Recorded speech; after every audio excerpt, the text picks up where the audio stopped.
구약성경 320면 여호수아 1장 1절부터 9절까지의 말씀입니다. 저와 여러분이 한 절씩 교독으로 봉독하시고 마지막 절은 함께 읽겠습니다.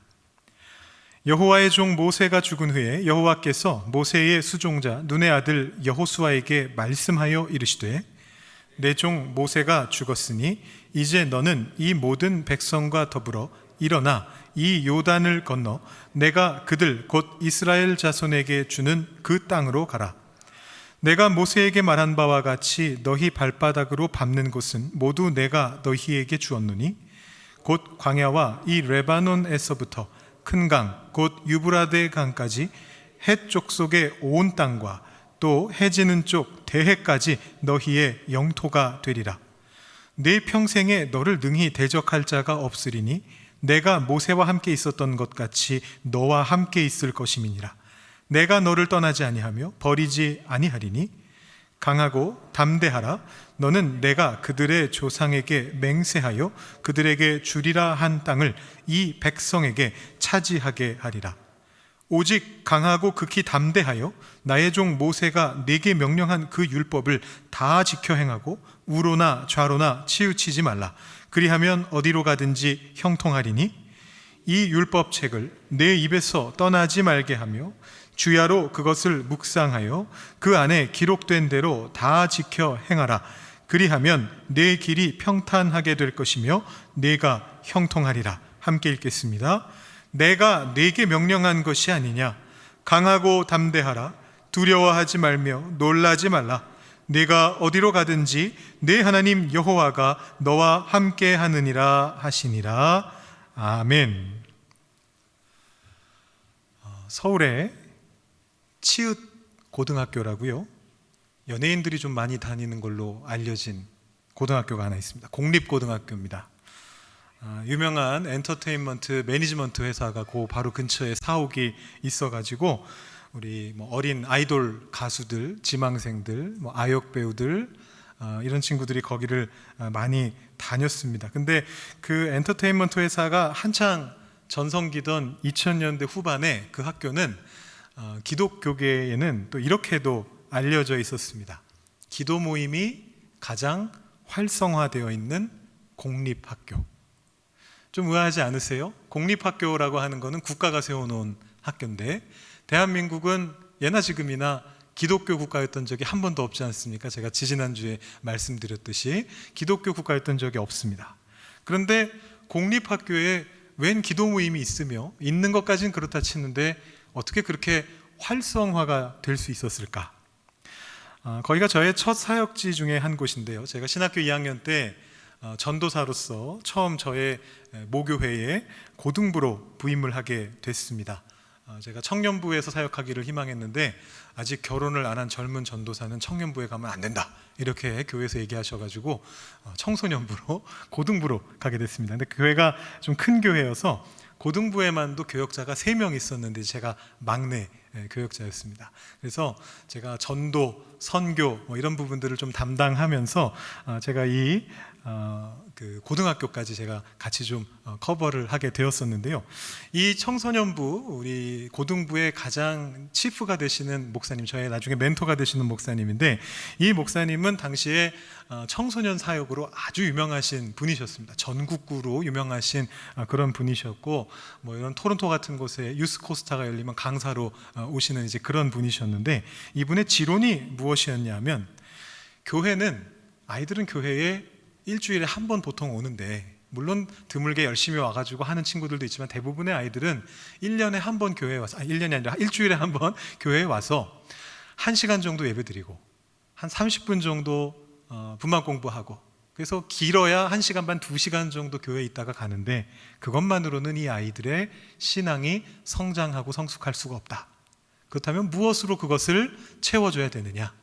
이 아이들이 가장 많은 시간을 보내고 있는 가정과 학교와 지역사회에서 이 아이들이 계속해서 하나님의 말씀을 공급받아야만 된다. 이런 지론을 가지고 계셨습니다. 그래서 가정에 보내는 자료들도 그냥 평범한 가정통신문이 아니라 이번 한 달 동안 저희 교회에서 아이들에게 이런 내용들을 이런 식으로 가르칩니다.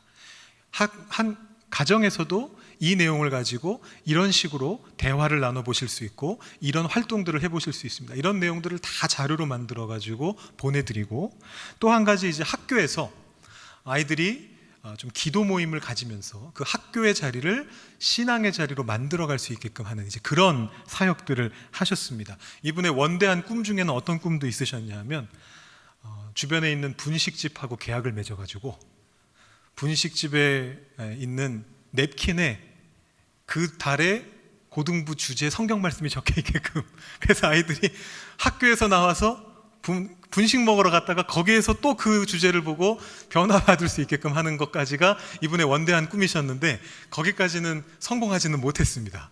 근데 그런 이제 꿈을 가지고 계셨습니다. 그래서 이제 이 학교가 주변에 있는 고등학교들이 다 그렇게 교회 다니는 아이들 중에서 신앙심이 좀 투철한 아이들을 중심으로 목사님이 미션을 주셔가지고 너희 학교에 가서 믿는 아이들 몇 명 일단 먼저 모여서 기도 모임을 만들어라, 묵상 모임을 만들어라. 그때 교회에서 청소년을 위한 묵상집을 직접 만들어서 줬거든요. 이걸 가지고 가서 아이들하고 아침마다 10분씩만 묵상해라. 그러면서 그것이 점점 커져가지고 주변에 있는 거의 모든 공립학교에 10명, 20명씩 아이들이 아침마다 모여서 묵상하고 기도하는 그런 모임이 만들어졌습니다. 근데 이 치읓학교는 가장 활성화가 되어 있는 학교였는데 묵상 모임은 묵상 모임대로 있었고요. 그것과 별개로 수요일 점심시간마다 강당을 빌려서 아이들이 점심을 안 먹고 그리로 모입니다. 100여 명의 아이들이 모였습니다. 수요일마다. 그래서 거기서 예배를 드리는 겁니다. 제가 거기 가서 이제 설교를 하게 되는 건데요. 설교하면서 제가 거기 아이들을 보니까 물론 저희 교회 아이들도 그 중에 대부분을 차지하고 있겠죠. 그런데 저희 교회가 아무리 크다 할지라도 한 학교에 학생이 100명씩 있지는 않습니다. 한 20명 정도가 우리 교회 다니는 친구입니다. 나머지 아이들은 다른 교회 다니는 친구들도 있고 여기 교회 어느 교회에서 우리 학교에서 예배를 드린대 그래가지고 꾸준히 나오는 그런 아이들도 있고, 또 어떤 아이들은 간식 먹으려고 교회에서 이렇게 좀 예산도 지원해주고 또 거기 학부모님들이 힘을 합쳐가지고 매번 간식을 좀 맛있는 걸 준비했어요. 그래서 맛없는 급식을 먹느니 맛있는 간식을 먹으러 가자 이러면서 교회 안 다니는 아이들도 거기에 참여해가지고 같이 오고 그랬습니다. 그래서 제가 전도사 초년생 시절부터 안 믿는 사람에게, 믿진 않는데 관심은 좀 있는 그런 사람들에게 어떻게 하나님 말씀을 전하면 좋을까, 이것에 대해서 고민을 많이 해야 했습니다. 교회에서 잘 믿는 사람들에게 설교하는 거하고는 좀 달라야 되잖아요. 접근 방식도 그렇고 내용도 그렇고 조금 달라져야만 됩니다. 그래서 좀 선교적인 설교를 해야만 했습니다. 그래서 여러 가지 시도를 했는데 어느 날인가 제가 바로 오늘 본문으로 설교를 하면서 아이들에게 제가 직접 만든 그래프를 보여주면서 예배를 시작했던 적이 있습니다. 여러분께도 한번 그렇게 해보려고 합니다. 공부에 대한 얘기인데 여기 계신 분들 중에 어떤 분들은 공부라는 걸 해보신 지가 너무 오래되셔가지고 이게 도대체 무슨 말인가 가물가물하신 분들도 계실 수 있지만 학창시절을 한번 떠올려 보시면 좋겠고요. 혹시 도무지 나는 공부했던 때가 언제인지 생각나지 않는다 그러신 분들은 공부 말고 다른 여러분들이 눈앞에 있는 해야 되는 일들을 할 때 어떻게 하시는지 한번 같이 이렇게 떠올리시면서 생각해 보셔도 될 것 같습니다. 제가 청소년 아이들에게 그들이 공부하는 수학 그래프로 이런 그래프를 만들어서 보여줬습니다. 학업 효율성 곡선. 뭔가 되게 멋있게 보이는데 제가 만든 말이에요. 이런 게 있는 게 아닙니다.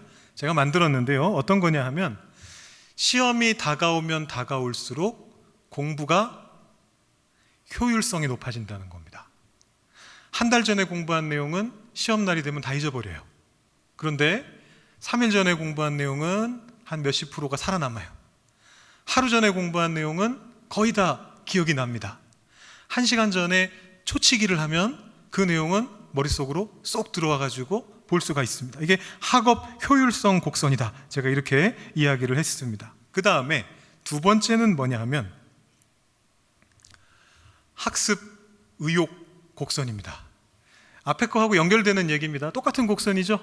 네, 바뀐 게 없어요. 제가 보여드릴게요. 똑같습니다. 바꾼 거 없이 말만 바꿨습니다. 학습 의욕 곡선입니다. 아무래도 누구나 똑같이 생각할 거 아니에요. 효율성 높을 때 공부하고 싶다. 기왕이면.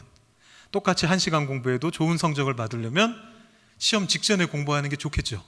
그래서 학습 의욕이 시험이 다가올수록 올라간다라는 걸 보여줬습니다. 여기까지는 뭐 특별할 게 없는데 마지막 현상이 하나 더 남아 있습니다. 제가 이런 그래프를 보여줬습니다.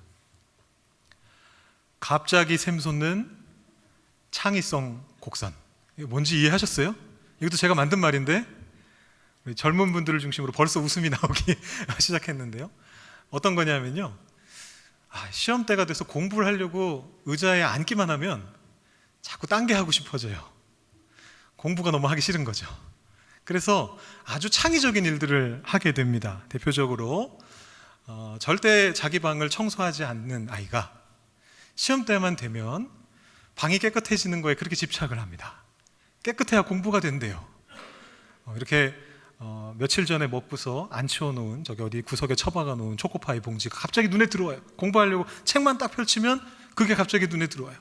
그래서 가서 그거를 치워놓고 공부해야지 그러면서 이거 치우고 저거 치우고 주섬주섬 정리하다 보면 1시간이 훌쩍 지나가 버립니다. 그래서 큰일 났다, 안 되겠다, 당장 내일 시험인데 얼른 공부해야지 하고 또 앉으면 또 딴 게 보입니다. 평소에 몹시 보고 싶었는데 보지 못했던 어떤 유튜브 영상이 떠올라요. 요거 하나만 보고 기분 좋게 공부를 시작해야겠다. 그러고 나면 이제 또 1시간이 훌쩍 이렇게 지나갑니다. 이걸 제가 이름을 그냥 이렇게 붙여봤습니다. 갑자기 생겨나는 창의성 곡선이다. 사실은 이것도 제가 뒷부분을 점선으로 그려놨는데 계속 올라갈 수도 있습니다. 끝까지 올라가면 이제 시험 망치는 거죠. 시험 전까지 공부 아예 못하니까. 근데 이제 사람마다 조금씩 차이는 있지만 보통은 당장 내일이 시험이라면 어느 정도 시점이 되면 정신 차리고 공부해야지 이런 생각을 하면서 한풀 꺾이게 됩니다. 그래서 이 두 개를 합쳐놓고 보면 이렇게 정리를 해볼 수 있겠습니다. 공부하기 싫은 구간, 공부하기 싫은 구간. 학습의 효율성은 떨어지는데 당장 지금 공부해도 시험 때 기억 안 날 것 같은데 딴 건 너무 하고 싶은 그런 시간. 이제 이거를 얼마나 잘 조절하느냐에 따라서 그 사람의 성적이 달라집니다. 저는 그런 생각을 한 적이 많이 있습니다. 학창 시절에 시험날 밤새서 공부한 다음에 학교를 가면서 오늘 학교 갔는데 선생님 아프셔가지고 시험이 하루만 연기되면 너무 좋겠다. 바로 전날 너무 열심히 공부했거든요. 근데 항상 2%가 부족해요. 1시간만 더 공부하면 100점 맞을 수 있을 것 같은데 항상 1시간이 부족해가지고 80점 맞는 거잖아요. 그래서 하루만 시험이 연기되면 좋겠다 이런 생각을 했었는데요. 사실은 하루 먼저 시작하면 되는데 그렇게 안 하는 거죠. 이게 이제 인간의 연약함인데 미리미리 공부하면 조금 낫겠지만 미리 공부한 만큼의 성과를 낼 수 없게 되는 경우도 많은 것이 또 사실입니다.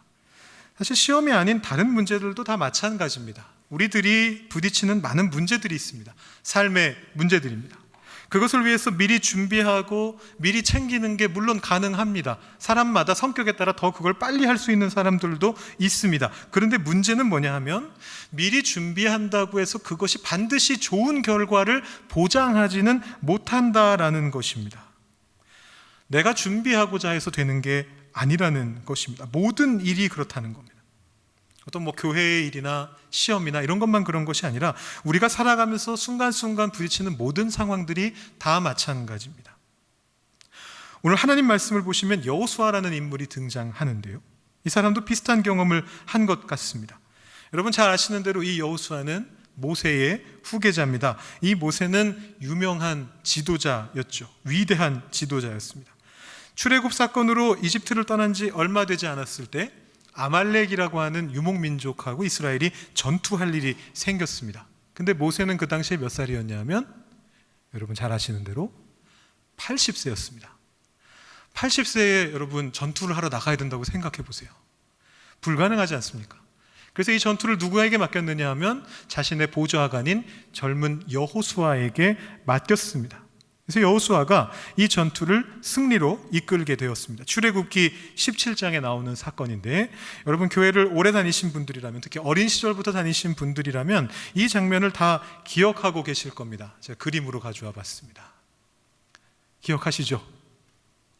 전투에 직접 참여하지 않은 모세가 산꼭대기로 올라가서 전투에 하는 장면을 바라보면서 두 손을 들고 축복하는 장면입니다. 근데 모세가 80세라고 말씀드렸잖아요. 들고 있다가 팔이 피곤해져가지고 팔을 내리면 전투에서 밀리는 거예요. 아말렉이 이기는 거예요. 그래서 다시 팔을 열심히 올리면 이스라엘이 또 이기는 거예요. 그걸 보고서 같이 따라 올라갔던 아론하고 훌이 어떻게 했습니까? 양쪽에서 모세가 팔을 못 내리게 잡아서 이렇게 들고 있었습니다. 이 그림을 잘 보시면 모세가 팔이 너무 아파서 내리고 싶은데 옆에서 붙잡고 있어서 못 내리고 있는 게 아닌가 그런 생각이 듭니다. 그래서 계속 팔을 들고 있었고 마침내 이스라엘이 전쟁에서 승리했다라는 그런 이야기인데, 여기에서 여호수아가 처음 이제 등장을 하죠. 제가 교역자 되기 전에 대학생 때였는지 고등학생 때였는지 정확하게 기억은 안 나는데, 그때 제가 이미 신학 공부를 할 거라고 친구들은 다 생각을 하고 있었고, 또 저희 아버지가 목사님이시기도 하기 때문에 아이들이 저를 어떻게 생각했냐면, 교회 친구들은 저를 목사 될 사람이다라고 이미 그렇게 생각들을 하고 있었습니다. 근데 어느 날인가 교회 친구들이 농구를 하러 간대요. 근데 저는 농구를 할 줄 몰랐습니다. 저희 세대는 보통 농구를 할 줄 아는데 저는 농구를 할 줄 모르고, 축구는 좀 하는데 농구를 할 줄 몰랐어요. 그래서 나를 왜 데려가느냐, 나는 농구를 못 하는데, 그 친구한테 얘기를 했어요. 그때 그 친구가 뭐라 그랬냐면, 골대 뒤에서 손을 들고 기도하고 있으래요.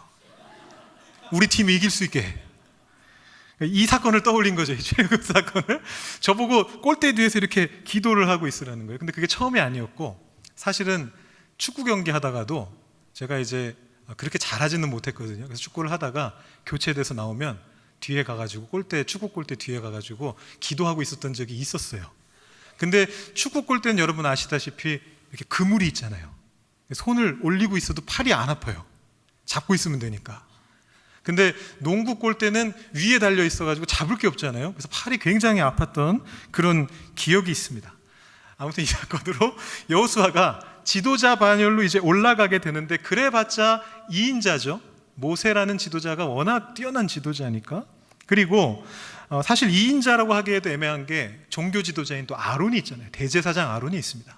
그래서 사실상 차세대 지도자 정도, 그러면서 실질적으로 하는 역할은 모세의 보좌관, 시종의 역할을 하게 됐습니다. 그래서 모세가 행했던 거의 모든 사건들에 동참을 하게 되죠. 대표적으로 시내산에 올라갈 때 하나님이 모세만 나오라고 했기 때문에 백성들은 진영에 머물러 있었는데, 여호수아는 모세를 수행해서 산 기슭까지 나갔습니다. 왜냐하면 모세의 시중을 들어줘야 하기 때문이죠. 그렇게 차근차근 지도자 수업을 받으면서 마침내 모세가 죽고 나서 이스라엘을 영도하는 지도자 자리에 올라가게 됩니다. 그것이 오늘 우리가 읽은 여호수아서 1장의 말씀입니다. 자, 근데 여러분 한번 여호수아의 마음을 짐작해 보시죠. 비록 차세대 지도자로 지도자 수업을 길게 받아왔습니다만, 그럼에도 불구하고 보좌하는 자리와 지도하는 자리는 굉장히 다릅니다. 저도 그런 걸 굉장히 많이 느끼고 있는데요. 저를 청빙해 주시고 위임에 이르기까지 지난 1년여의 시간 동안에 이 사실을 아주 뼈저리게 느꼈습니다. 제가 스스로 좀 자랑스럽게 생각하는 것 중에 하나가 뭐냐 하면, 제가 자기 객관화를 잘한다라는 것입니다. 그러니까 저의 상황을 볼 때나 제 주변에 있는 상황을 볼 때 객관적인 시각으로 보는 걸 잘합니다. 팔이 안으로 굽기보다는 좀 중립적이고 객관적으로 그 상황을 살펴보는 것을 잘합니다. 그래서 제가 웬만하면 화를 못 냅니다. 혹시 여러분 제가 화내는 거 본 적 있으세요? 제가 웬만하면 화를 못 냅니다. 왜냐하면 이해가 돼서 그래요.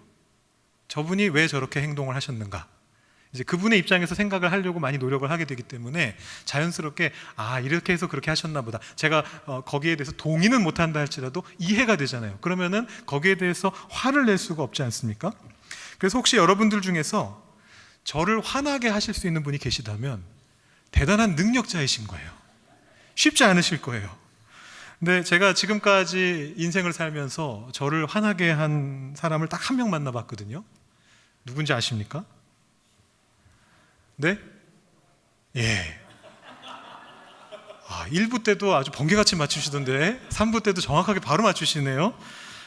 이 부부간에는 어쩔 수 없더라고요. 부부간에는 어쩔 수 없는데, 자, 아무튼 제가 그렇게 객관적으로 이제 주변 상황을 파악할 수 있는 그런 능력이 있는데, 근데 확실히 담임 목사의 직분을 수행하는 자리에 가게 되니까 이전에 있었던 시각하고는 다른 시각을 가질 수밖에 없게 되더라고요. 시야가 달라지고 관점이 달라지는 그런 것들을 경험하게 됐습니다. 그 때문에 피곤할 때도 있고 아직은 익숙하지 않아서 실수할 때도 좀 있고 그러면서 배워가고 있습니다. 그래서 이 자리가 한편으로는 감사하고 귀하게 여겨지면서도 또 다른 한편으로는 두렵게 느껴지기도 합니다. 근데 여호수아의 마음도 비슷하지 않았을까 생각해 봅니다. 모세는 말 그대로 이스라엘 역사를 통틀어서 가장 위대한 지도자였거든요. 그런 모세의 뒤를 잇게 되니까 부담이 얼마나 컸겠습니까? 어쩌면 이스라엘 백성들 사이에서도 그런 생각을 가진 사람들이 있었을 거란 말이에요. 저 사람이 과연 모세의 뒤를 제대로 이을 수가 있을까? 보좌관만 하던 사람인데 지도자의 역할을 과연 잘 감당할 수 있을까? 여호수아 본인도 두려웠을 겁니다. 지금 여호수아가 가나안 땅으로 들어가는데 이제 대규모 전쟁을 여러 차례 수행해야 되는 그런 상황입니다. 물론 앞서 보셨듯이 여호수아가 이미 전투 지휘관이었지만 일선에 나서서 군대를 이끄는 것하고 뒤에서 후방에서 전체 전쟁을 지도하는 역할은 굉장히 또 다릅니다. 두려움이 있었을 거예요. 내가 잘 감당할 수 있을까? 우리가 이렇게 문제에 부딪혀서 두려워지는 순간에 두 가지 선택을 할 수 있게 됩니다. 하나는 도피하는 것이고 다른 하나는 준비하는 것입니다. 앞서 제가 오늘 설교를 도입하면서 길게 좀 장황하게 설명드렸던 시험 전날의 모습을 한번 떠올려 보십시오. 제가 일부러 좀 재미있게 여러 가지 상황들을 거창하게 말씀드렸는데 사실 따지고 보면 시험을 앞두고 시험 공부를 하지 않고 자꾸만 다른 것을 하게 되는 것은 일종의 도피입니다. 내 앞에 어떤 문제가 부딪혔을 때 그 문제를 도전하지 않고 자꾸만 다른 것으로 시선을 뺏기게 되는 것은 뭐냐 하면 도피하는 것입니다. 내가 그것을 차근차근 준비해서 그 문제에 부딪히게 됐을 때 결과가 내가 원하는 대로 나오지 않을 것 같으니까 피하게 되는 겁니다. 핑곗거리를 만드는 겁니다. 이런 거죠. 나는 원래 머리가 좋은데 집중력이 조금 떨어져서 공부에 집중을 하지 못해서 성적이 나쁜 것이지 내가 F를 받은 것이지 결코 내 IQ가 떨어져서가 아니야. 이렇게 이제 핑곗거리를 만드는 겁니다. 학교가 또는 회사가 때로는 교단이 정부가 어떤 문제를 만들고 그 문제 때문에 나를 이렇게 힘들게 만드는데 내가 못 이겨서 피하는 게 아니야. 더러워서 피하는 거지. 이렇게 핑계를 만들게 되는 것입니다. 그렇다면 핑계를 안 만들고 잘 준비하기만 하면 해결이 될까요? 도전하면 해결이 될까요? 그럴 리가요. 그게 그렇게 쉬운 문제였다면 누가 핑계를 만들겠습니까? 도전해서 빨리 끝내고 말죠. 어려우니까 핑계를 만드는 겁니다. 계속 말씀드렸던 것처럼 우리가 아무리 잘 준비한다고 해도 잘 될 거라는 보장이 없습니다. 혹시 내가 정말 돌머리면 어떡합니까? 정말 밥도 안 먹고 숨만 쉬면서 공부했는데 F가 나오면 어떡합니까? 나에게 주어진 문제를 피하지 않고 부딪혀서 맞서 싸웠는데 지게 되면 어떡합니까? 질 바에는 피하는 게 낫지 않을까요? 그게 더 현명한 선택이 될 수 있지 않을까요? 나 혼자만 가지고 생각한다면 어쩌면 그게 더 현명한 선택이 될 수도 있습니다. 근데 우리에게는 하나님이 계십니다. 든든한 뒷배가 되어주시는 하나님이 계시기 때문에 우리가 조금 무모해질 수 있습니다. 용기를 내볼 수 있습니다. 도전해 볼 수 있습니다. 왜냐하면 우리가 준비하는 것이 아니고 하나님께서 우리를 준비시킬 것이기 때문입니다. 오늘 말씀을 보시면 하나님께서 여호수아에게 세 가지를 이야기하고 계십니다. 첫 번째는 약속입니다. 5절 말씀을 보시면 하나님께서 이렇게 말씀하십니다. 내 평생에 너를 능히 대적할 자가 없으리니 내가 모세와 함께 있었던 것 같이 너와 함께 있을 것임이니라. 내가 너를 떠나지 아니하며 버리지 아니하리라. 하나님이 우리와 함께 하시겠다라는 약속을 주셔요. 근데 이 약속은 물론 우리에게 힘이 되는 약속인데 어떻게 보면 너무 뻔한 약속 아닌가요? 당연한 약속 아닌가요? 하나님이 우리와 함께 해주신다는 얘기는 너무 자주 듣지 않나요? 여호수아의 입장이 되어 보시면 이것이 그런 뻔한 얘기가 아니라는 걸 알 수가 있습니다. 왜냐하면 이 약속은 사실은 하나님께서 여호수아의 전임자였던 그 위대한 지도자 모세에게 먼저 주셨던 약속과 똑같은 약속이기 때문에 그렇습니다. 오늘 말씀에도 보시면 내가 모세와 함께 있었던 것 같이 너와 함께 있을 것이다 이렇게 말씀하시잖아요. 출애굽기 3장을 보시면 모세가 처음 사명을 받던 바로 그 순간입니다. 모세가 하나님께 말합니다. 제가 누구길래 바로에게 가겠습니까? 그랬더니 하나님이 말씀하십니다. 내가 반드시 너와 함께 있으리라. 이 약속을 해주셨거든요. 같은 약속을 여호수아에게도 똑같이 주고 계신 거예요. 자, 여호수아는 이 말씀을 너무 잘 알고 있었을 겁니다. 모세를 가장 지근거리에서 보좌한 보좌관이 여호수아예요. 40년의 세월 동안 광야를 떠돌면서 모세에게서 이 말을 얼마나 많이 들었겠습니까? 제가 신방을 다녀보면 옛날 얘기를 많이 하시는 분들이 계세요. 1시간 정도 이렇게 듣게 되면 이 역사를 제가 이렇게 파악할 수 있게 됩니다. 이분의 삶의 역사가 6.25 전쟁 때부터 시작해서 피난부터 시작해서 어떤 일이 벌어졌는가를 제가 쫙 들을 수 있거든요. 근데 모세하고 여호수아도 그랬지 않았을까요? 모세가 내가 소명받을 때 하나님이 이런 말씀을 하셨어. 여러 번 들었을 겁니다. 여호수아는 너무 잘 알고 있었어요. 그리고 여호수아는 그 하나님이 약속을 지키시고 있는 그 모습을 바로 옆에서 계속해서 봤던 사람이에요. 그런 여호수아에게 하나님이 이 약속을 다시 주시는 거예요. 그러면 반드시 지키시겠죠. 이게 굉장히 벅찬 감격으로 다가왔을 겁니다. 이게 사실은 여호수아서 전체의 주제이기도 합니다. 하나님이 약속을 반드시 지키신다. 하나님께서 두 번째로 여호수아에게 하신 말씀은 무엇이냐면 격려입니다. 강하고 담대하라. 쉬운 성경은 이 말씀을 이렇게 번역하고 있습니다. 힘을 내고 용기를 내어라. 강하고 담대하고 힘을 내어라. 걱정할 필요가 없다는 거예요. 하나님이 함께 하시니까 걱정할 필요가 없다는 것입니다. 그래서 마음속 깊은 곳에 있는 걱정을 지워버리고 하나님 주시는 능력으로만 살라라는 그런 이야기입니다. 이 격려 또한 앞에서 말한 그 하나님의 약속을 통해서 그 힘이 발휘되는 겁니다. 내가 그들의 조상에게 주겠다고 약속한 그 땅으로 너희가 가게 될 것이다. 하나님의 약속을 신뢰한다면 걱정할 필요가 없는 겁니다. 쉽게 표현하면 맡겨놓은 거 찾으러 가는 거예요. 여러분 그런 경험 해보신 적 있으시죠? 내 것이 아닌 남의 것을 받으러 갈 때 사람들은 비굴해집니다. 왜냐하면 어떻게든 그 사람의 마음을 잘 움직여가지고 내가 그걸 받아내야 되잖아요. 일을 할 때에 아니면 뭐 장학금을 신청할 때에 그런 건 내 것이 아니란 말이에요. 그러면 그거를 받으러 갈 때마다 항상 감사해하면서 굽신굽신하면서 제발 좀 주십시오 이렇게 해야 됩니다. 그런데 학교에서 입학할 때부터 주기로 약정되어 있는 장학금이 있습니다. 그것도 내 돈은 아니죠. 하지만 이미 주기로 약속되어 있고 약정되어 있는 그 장학금은 당당하게 받아갈 수 있습니다. 주겠다고 돼 있는 거니까요. 마찬가지로 우리가 하나님의 약속이 100% 이루어진다라는 신뢰가 있다면 하나님 앞에 당당하게 나갈 수 있는 거예요. 이 격려를 가지고 강하고 담대하라. 이 땅은 내 것이 된다. 하나님이 이 땅을 너희에게 주실 것이라고 약속하셨기 때문이다. 그렇게 당당하게 나갈 수 있다라는 것입니다. 마지막으로 하나님께서는 명령을 하십니다. 성경을 읽으라 라고 말씀하십니다. 교회는 역시 무슨 얘기를 해도 결론은 이렇게 기승전 성경 읽기 이렇게 나게 됩니다. 성경을 읽어야 된대요. 이 율법책을 내 입에서 떠나지 말게 하라. 하나님 말씀을 암송해야 된다라는 것이고, 말씀을 외우지 못한다면 보고 읽고 낭독하면 되는 것이고, 그것조차 힘들다면 찬양으로 고백하는 방법도 있습니다. 많은 찬양들이 하나님의 말씀을 기반으로 쓰여져 있습니다. 글을 잘 못 외우는 사람들도 노래는 외울 수 있지 않습니까?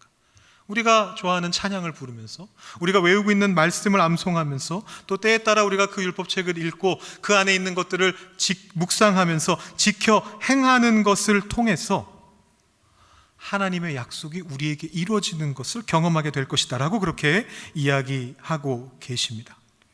하나님이 여호수아에게 주신 이 세 가지 말씀, 약속과 격려와 명령은 하나님이 우리를 어떻게 준비시키시는지를 우리에게 보여줍니다. 도피할 필요가 없다는 것입니다.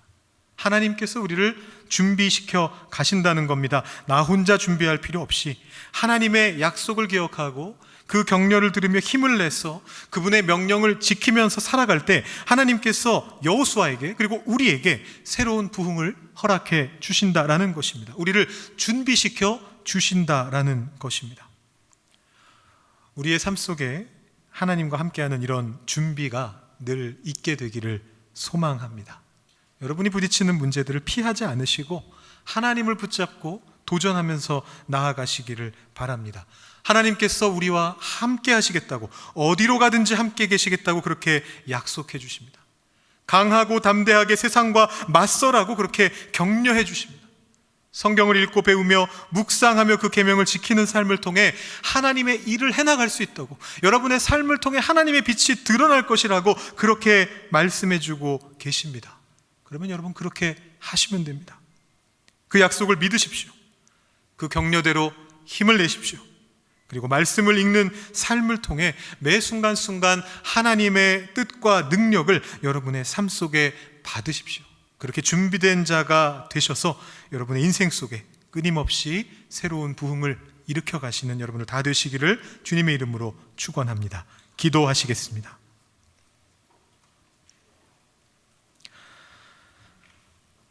하나님 아버지, 감사합니다. 우리는 연약하여서 우리 눈앞에 있는 문제들을 보며 때로는 부딪히기보다 피하는 것이 더 낫다라고 생각하게 될 때가 있습니다. 정말 피해서 해결되는 문제라면 다행이지만 그렇지 않은 것들까지도 뒷걸음질 치며 물러서게 될 때가 있습니다. 하나님, 그럴 때마다 주님께서 나를 준비시켜 주신다는 것을 기억할 수 있게 하여 주시옵소서. 하나님께서 우리와 함께 하신다는 그 약속과 강하고 담대하라 말씀해 주시는 그 격려와 하나님의 말씀을 읽고 지켜 행할 때에 하나님께서 함께 하시며 이루어 주시겠다고 하시는 그 말씀을, 그 명령을 지켜나가면서 우리 인생 속에 일어나게 되는 하나님의 놀라우신 역사하심을 우리가 매 순간 경험하게 되기를 소망합니다. 도피하기보다 주님 손 붙잡고 도전할 수 있는 저희 모두가 될 수 있도록 인도하여 주시옵소서. 하나님이 준비시켜 가시는 것을 매일매일 경험할 수 있는 저희들 다 될 수 있도록 주님 역사하여 주시옵소서. 감사드리며 예수님의 이름으로 기도드립니다. 아멘.